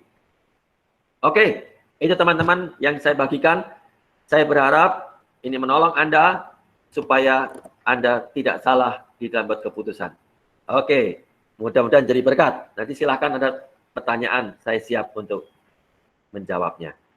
Saya kembalikan ke Cika. Ya, terima kasih Mas Dan untuk sesinya. Teman-teman, ini sudah ada beberapa teman-teman yang bertanya Mas Dan. Ya, halo Mas Dan. Halo, ya. Pertanyaan pertama, ini ada dari Henda Febrian. Bagaimana kita bisa menguji bahwa orang yang kita doakan itu sekedar terlihat beres atau baik perlakuannya, padahal ternyata ada beberapa hal yang belum beres di balik itu. Apakah pengujian ini baru bisa dilakukan saat sudah menjalani hubungan pacaran atau bisa sebelum itu, Mas Dan? Oke. Baik. Jadi bagaimana kita bisa menguji orang yang kita doakan itu baik, padahal mungkin dia belum beres gitu ya. Itu ujiannya kapan bisa dilakukan? Ya sebenarnya Anda ketika Anda punya kriteria, Anda bergaul dengan dia, Anda bisa melihat tentang hidupnya seperti apa. Ya, Anda melihat bagaimana kehidupannya. Nah, bagaimana kemudian ujian-ujian itu? Tentu saja Anda butuh feedback dari orang lain. Anda butuh feedback dari pemimpin. Anda butuh saran dari orang-orang yang mengenal dia, yang tahu dengan dia. Supaya betulkah bahwa dia terlihat baik atau baik kelakuannya itu benar adanya. Tentu saja tidak mungkin bisa mendapatkan kelengkapan penuh tentang kehidupannya seperti apa. Tetapi sekian persen Anda bisa tahu, tidak akan asal pilih. Ya, kira-kira begitu. Itu kira-kira. Oke, Mas Dan. Mas Dan sebelumnya maaf, itu Mas Dan klik dulu stop recording-nya, Mas. Kenapa? Supaya terlihat videonya, Mas Dan. Oke. Ya.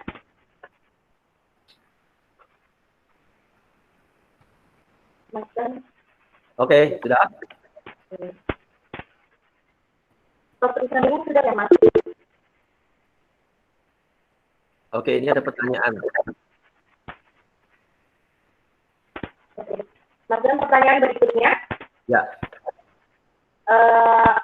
Dari Thomas Aditya. Mas, saya mau bertanya, ini adalah kasus dari orang yang saya layani. Jika sudah pacaran, tapi sudah kadung melakukan hubungan seks di luar nikah. Dan salah satu dari mereka diketahui memiliki temperamen yang kasar dan pemarah.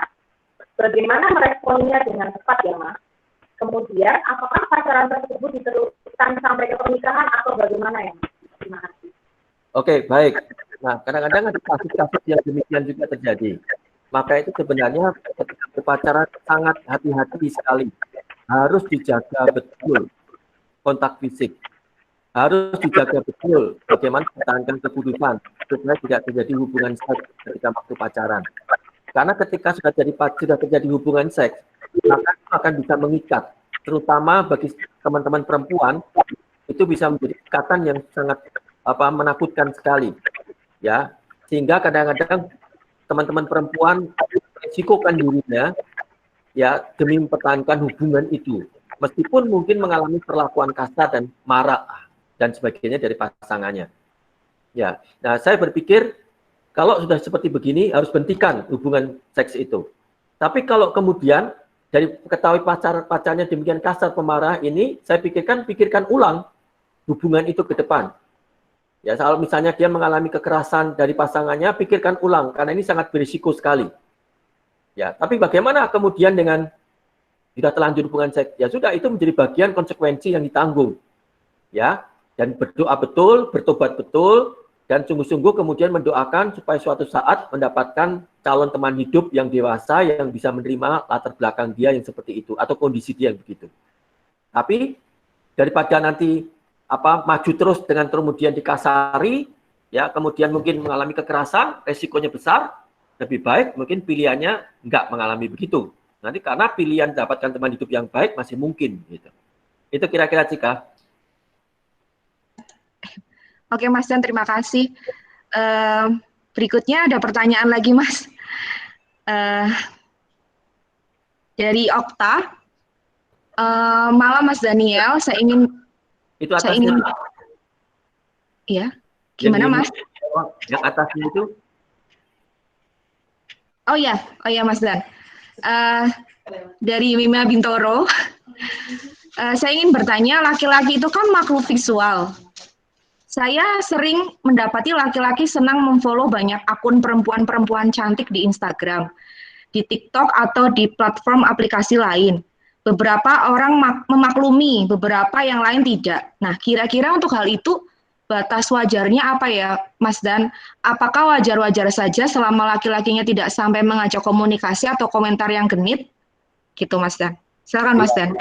Ya betul, karena laki-laki kaitan visual, maka itu kalau saya nanti di WA saya gambar, saya kasih foto cantik, pasti banyak yang follow. Ya, cantik. Padahal saya laki-laki, mungkin begitu. Nah, maka itu banyak orang-orang yang tertipu ya dengan wajah-wajah cantik segala macam, apalagi yang ini ada yang aplikasi face apa gitu ya, jadi wajahnya jadi bagus-bagus begitu.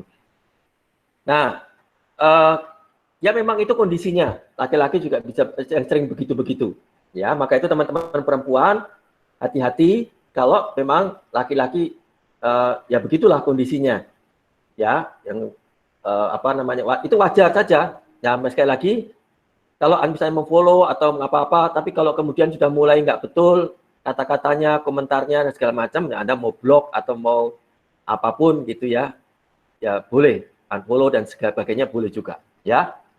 Itu kira-kira. Oke, ya, thank you Mas Dani. Berikutnya dari tadi Opta FL, saya ingin bertanya, apakah dengan menjalin hubungan jarak jauh dapat menjamin saling memahami karakter satu sama lain, atau alangkah baiknya dalam masa pacaran tidak LDR agar benar-benar bisa saling mengetahui karakter masing-masing? Gitu Mas Dan.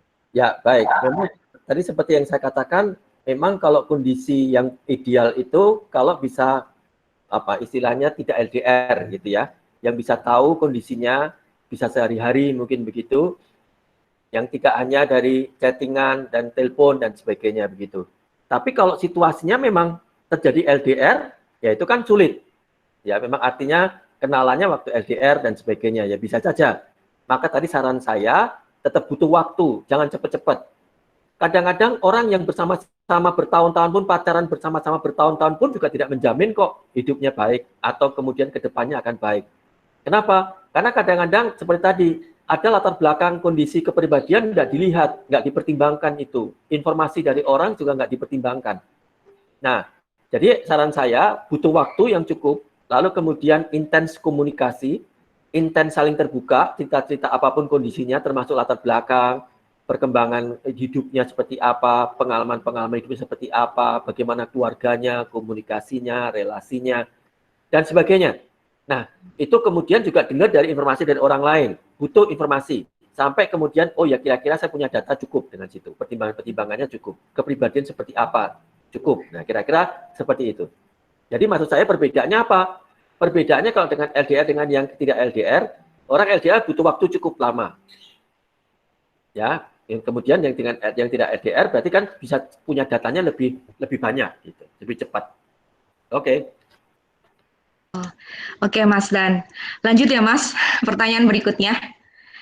Dari Fristi Sarungalo. Bagaimana kita tahu bahwa pasangan tuh benar-benar lepas dari keberdosaannya? Nah, kemudian seandainya sudah menikah dan dia jatuh lagi dalam dosanya, bagaimana menghadapi hal tersebut? Gitu Mas Dan. Silakan Mas Dan. Ya memang bagaimana kita tahu pasangan benar-benar lepas dari keberdosaannya, ya sebenarnya ya dari dia sendiri sebenarnya ya. Artinya begini, biasanya keberdosaan ini terkait dengan mungkin berkaitan dengan seksual, kejatuhan dosa seksual, ya, atau mungkin berkaitan dengan kalau dia berpacaran, selingkuh dan segala macam. Tapi kalau misalnya dia selingkuh begitu, mending diputus saja. Ya, jangan lama-lama. Ya. Jadi kalau misalnya kemudian dia jatuh dengan seks pun hati-hati. Jadi begini tesnya. Kalau dia sering ngajak-ngajak kepada Anda untuk melakukan begitu, ya, sering-sering kemudian menjurus ke situ, berarti dia belum selesai. Dia belum lepas dari kondisi itu. Jadi kalau dia sampai bahkan mungkin Anda goda-goda dikit dan dia kemudian tegas, nah itu makin kuat gitu. Termasuk juga kalau misalnya hidupnya makin bertumbuh, hidupnya makin jadi berkat bagi orang lain. Nah, itu mulai nampak hidupnya mulai lepas dari situ. Ya, meskipun ada kemungkinan jatuh lagi. Tidak ada jaminan nggak jatuh lagi. Tergantung dari apa saja pencobaan yang dihadapi. Gitu. Itu kira-kira. Ya, oke Mas Dan, thank you. Berikutnya Mas Dan ada mau tanya, tapi kalau misalnya tadi itu terkait kalau sudah menikah itu bagaimana ya Mas? Oh ya, jadi kalau jatuh lagi, bagaimana? Kemudian saya sudah menikah dan jatuh lagi. Nah, kalau sudah jatuh gitu. kan begitu, wah itu agak fatal. Artinya masih mungkin sekali lagi saya katakan. Jadi gini, kalau waktu masih pacaran atau sebelum pacaran itu orangnya terkenal free sex, tadi saya katakan Anda perlu pertimbangkan.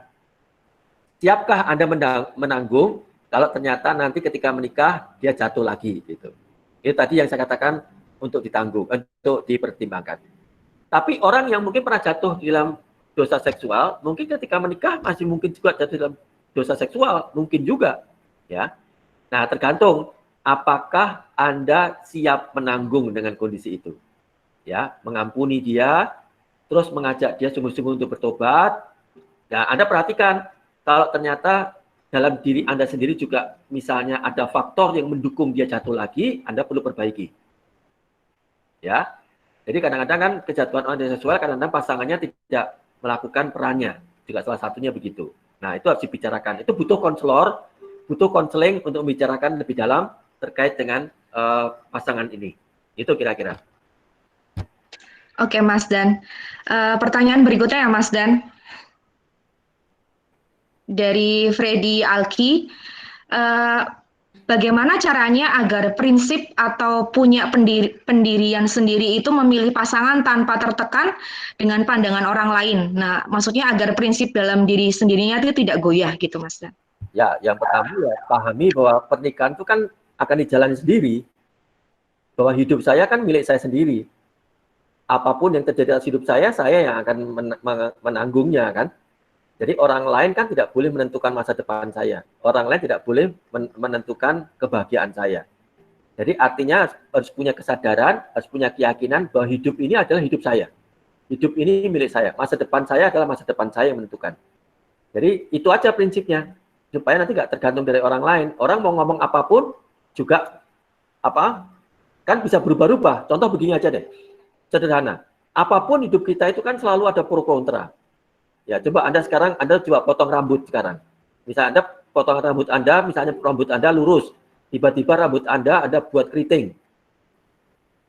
Nanti ada orang komentar juga, waduh, bagus yang dulu, lurus, sekarang jelek. Tapi ada orang lain lagi, oh bagus sekali, rambutmu keriting sekarang. Dulu lurus jelek. Loh, lalu siapa yang mau diikutin?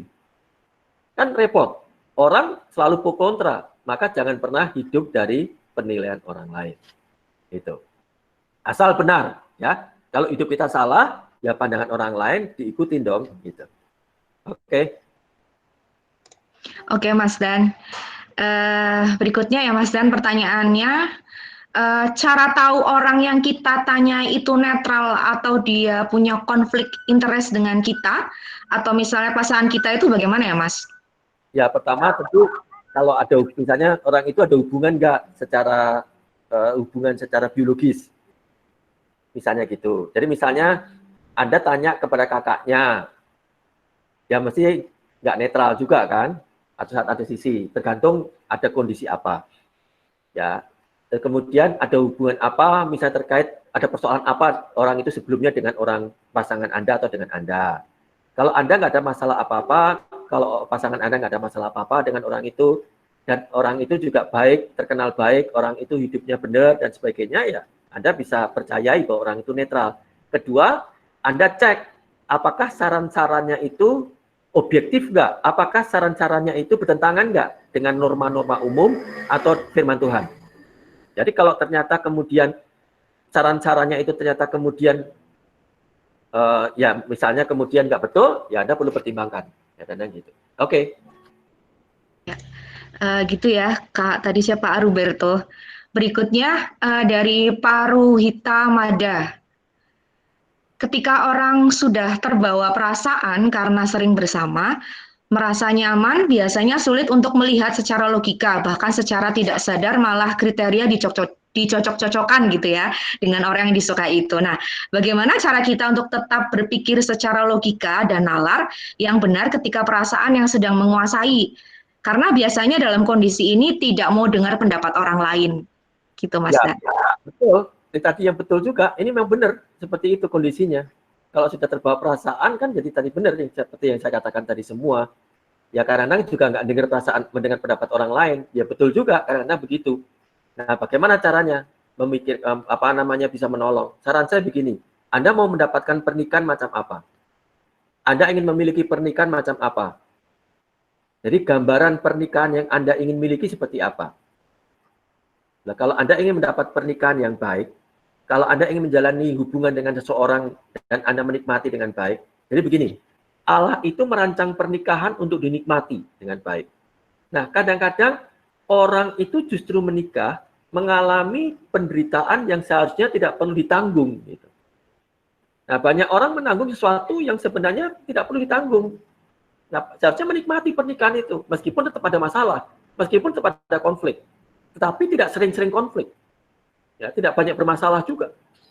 Jadi sebenarnya bisa dinikmati, indah sekali pernikahannya di dalam Tuhan, dan kalau benar, maka itu tinggal memikirkannya. Saya mau pernikahan macam apa? Nah, dari situ kemudian kita akan memakai prinsip-prinsip tadi yang saya katakan tadi itu. Mendengar pendapat orang, perlu mempertimbangkan hal-hal yang logis dan sebagainya. Kira-kira gitu. Ya, terima kasih Mas Dan. Berikutnya dari Ine Cynthia nih Mas Dan. Seandainya kita udah menemukan yang sesuai dengan kriteria nih, tapi nah ini orang tua tidak setuju. Lalu harus bagaimana? Nah, jika tidak menemukan bertahun-tahun karena circle yang terbatas, harus bagaimana juga Mas Dan? Gitu. Atau salahkah kalau minta dijodohkan gitu? Ya, betul. Kadang-kadang ada kondisi di mana dapat orang kriteria tapi orang tuanya nggak setuju. Betul. Kadang-kadang masalah suku, masalah apa namanya yaitu ya kasta, ya kasta. Jadi satu suku tapi kastanya beda. Itu juga bermasalah. Orang tuanya nggak setuju. Kadang-kadang begitu. Gimana begitu? Nah, saran saya gini. Kalau Anda yakin bahwa pasangan hidup itu betul-betul kriterianya benar, tepat, sesuai kebutuhan Anda, benar sesuai dengan firman Tuhan, dan ketika Anda menggumulkan, Anda mendapatkan janji Tuhan betul, bahwa itu teman hidup Anda, dan Anda sejahtera dengan betul, hidupnya baik, orang itu juga menolong Anda menolong dia, bertumbuh sama-sama, melayani sama-sama, tapi persoalannya jadi orang tua.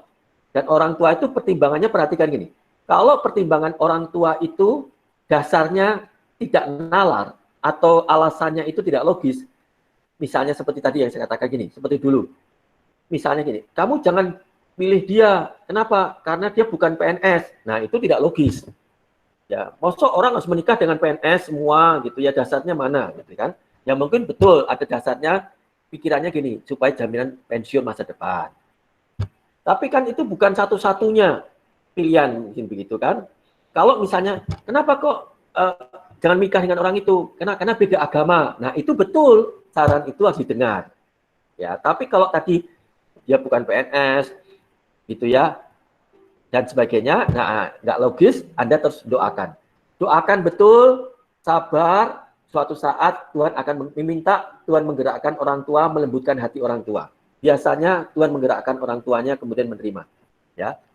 Lalu dikatakan, jika tidak menemukan bertahun karena circle terbatas, ya misal lingkungannya terbatas, gimana? Salahkah dijodohkan? Dijodohkan tidak selalu salah. Banyak contoh-contoh Alkitab yang dijodohkan. Cuma persoalannya gini, Anda dijodohkan siapa? Lalu dijodohkan dengan siapa? Itu yang penting. Ya, terus jangan cepat-cepat langsung jadian. Tetap ikutin prosedur tahapan yang harus Anda pertimbangkan tadi itu. Ya. Jadi tiba-tiba misalnya, bukan tiba-tiba, maaf, Anda direkomendasi, kamu dengan dia aja atau doakan dia, nggak apa-apa, ada baiknya begitu. Ya, gitu. Oke. Ya, makasih Mas Dan. Berikutnya ini dari Ciyuki Yolan.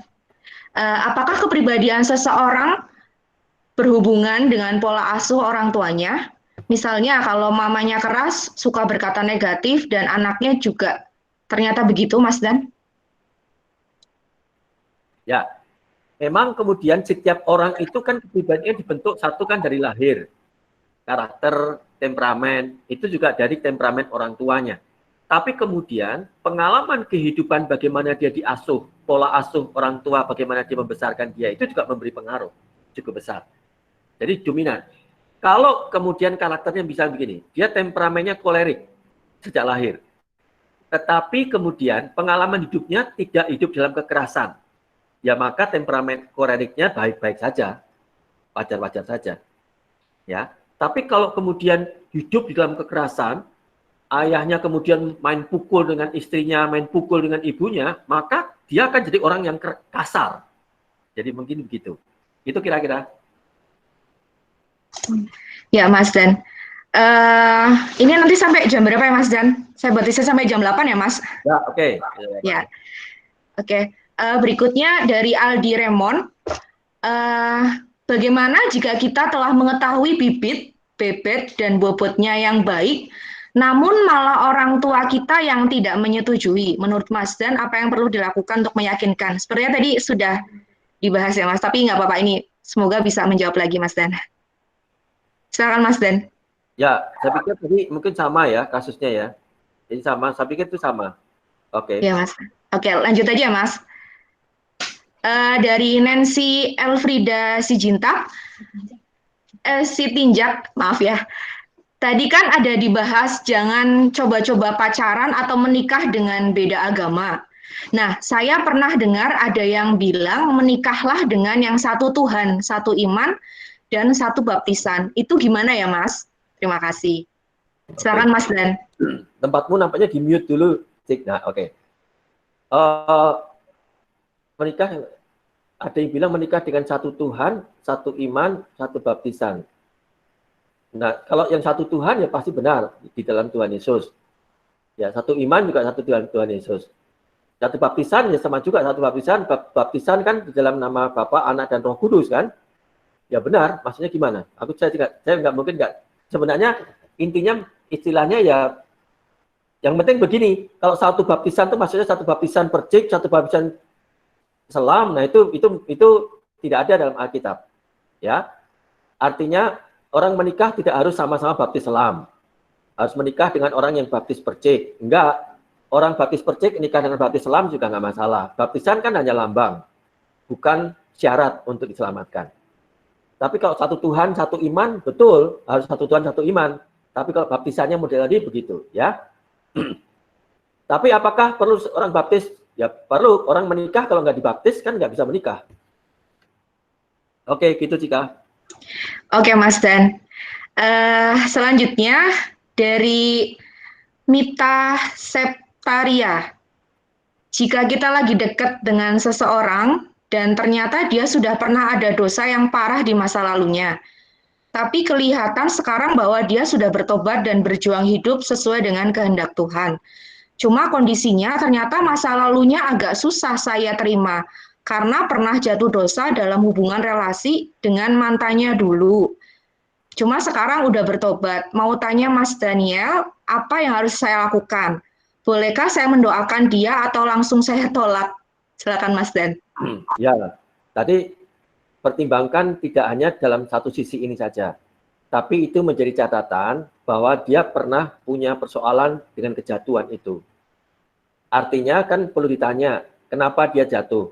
Berapa kali dia jatuh? Penyebabnya seperti apa? Apakah dia yang intens, agresif, atau pacarnya yang agresif, atau dua-duanya? Ya, jadi lihat beberapa pertimbangan tadi itu. Kemudian yang selanjutnya, lihat juga yang lain-lain. Jangan hanya mempertimbangkan dia pernah jatuh atau tidak, tapi pertimbangan yang lain-lain tadi, kepribadian seperti apa, hidupnya seperti apa, ya, dan sebagainya. Ya, itu perlu dipertimbangkan. Nanti tentang kriteria saya akan bicara di webinar selanjutnya tentang pemilihan teman hidup. Lebih jelas. Oke. Siap, Mas Dan. Oke, lanjut Mas Dan dari Cindy Diandra. Saya punya teman, dia itu punya moto koleksi, seleksi, resepsi. Waduh, untuk melaksanakan motonya, dia mendekati hampir semua perempuan, baik yang baru ia kenal dan teman-temannya nih, Mas Dan. Namun, semua perempuan yang ia dekati menjadi ilfil dengan dia. Akhirnya, dia selalu gagal dan tetap jomblo. Bagaimana cara menghadapi dan menasihati teman saya ini, sebab dia keras kepala. Terima kasih, Mas Dan. Ya, betul. Kadang-kadang ada orang yang seperti ini. Ya, artinya nempel di mana-mana, hadir di mana-mana, ya, tebar pesona di mana-mana. Ya, akhirnya jadi orang kemudian nggak suka. Yaitu akibat dari kesalahan itu. Ya, betul. Jadi saya pikir jangan sampai begitu. Caranya gimana menasehatinya? Ya, sarankan, beritahu akibat-akibatnya, dampak-dampaknya bagi dia seperti apa. Ya, jadi supaya menolong, ajak ngomong pribadi, beritahu selama ini bukti-buktinya apa saja, pengalaman-pengalaman seperti apa, lalu dia ceritakan sebenarnya kenapa kok dia begitu, supaya nanti dia bisa mengungkapkan kira-kira penyebabnya apa. Lalu beritahu, nasihati. Tapi kalau tetap dia nggak mau, dia keras kepala, ya sudah.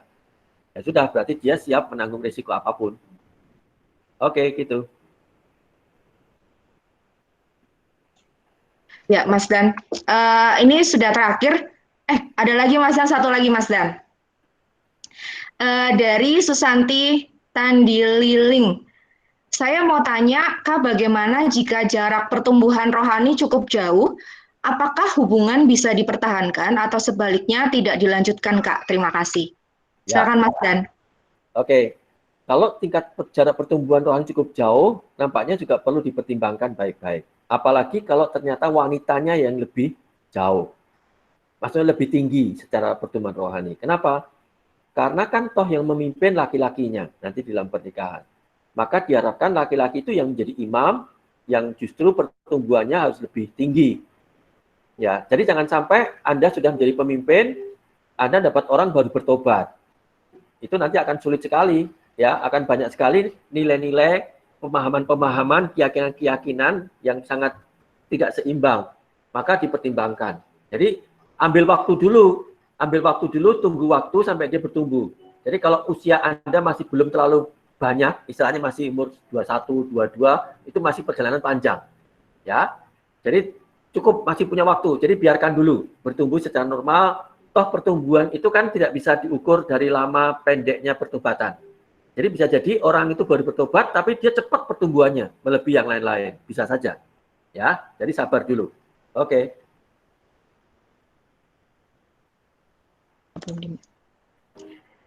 Ya Mas Dan, itu pertanyaan yang terakhir. Ada lagi. Oh sorry, terakhir ada satu lagi Mas Dan. Dari Agnes Beta Ardina. Jika dikatakan seseorang jangan mencoba untuk pacaran beda agama, namun bagaimana jika Kristen Katolik nih Mas Dan? Banyak pro kontra mengenai hal itu. Silakan Mas Dan. Ya, betul. Kristen Katolik pun juga bisa bermasalah. Nanti karena itu kan sudah ditanyakan waktu di kasus yang webinar yang baru lalu ya. Jadi bingung mau menikah di Kristen atau menikah di Katolik. Lalu kemudian nanti masing-masing di gereja Kristen dan Katolik. Saran saya hanya satu, pokoknya tetapkan mau pilih yang mana. Tetapi bukan Kristen dan Katoliknya yang jadi dasar.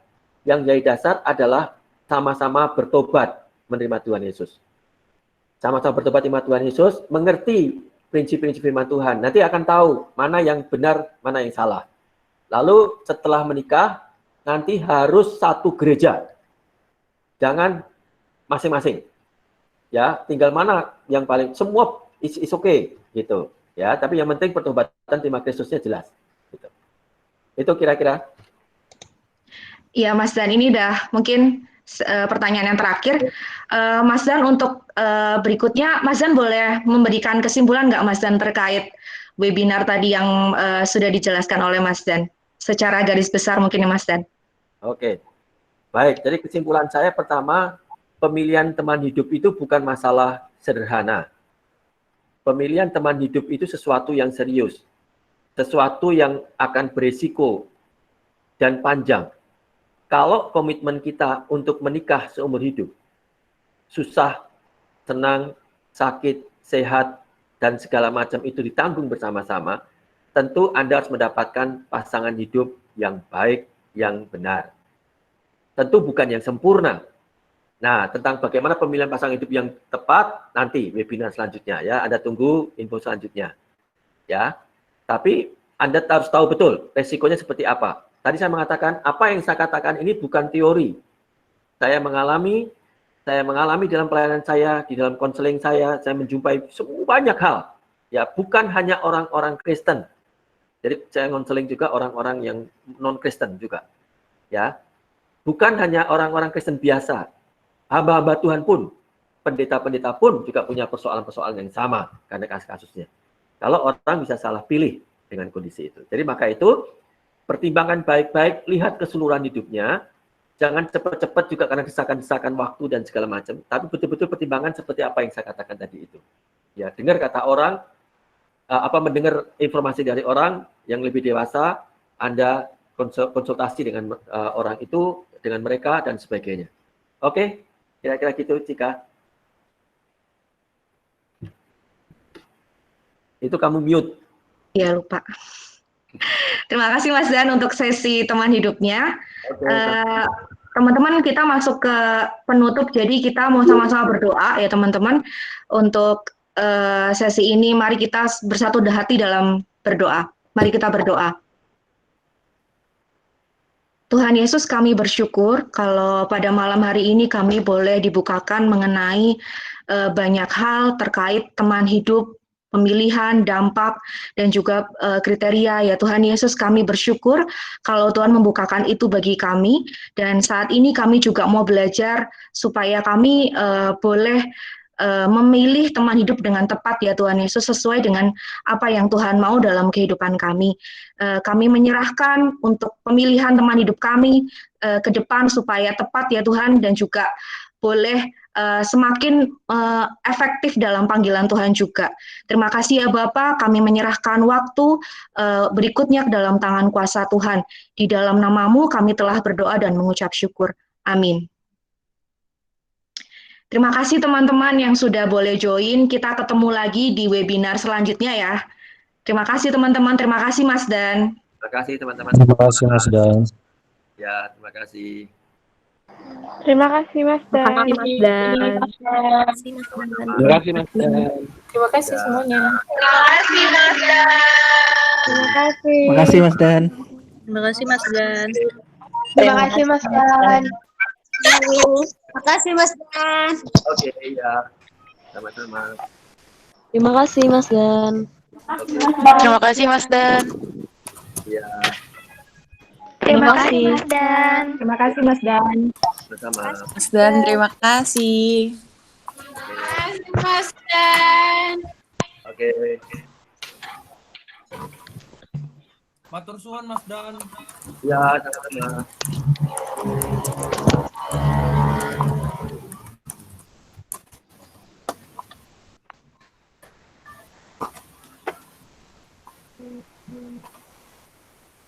Kak Cika, makasih. Sama-sama. Terima kasih Cika juga ya. Makasih Mas Dan. Oke, sama-sama.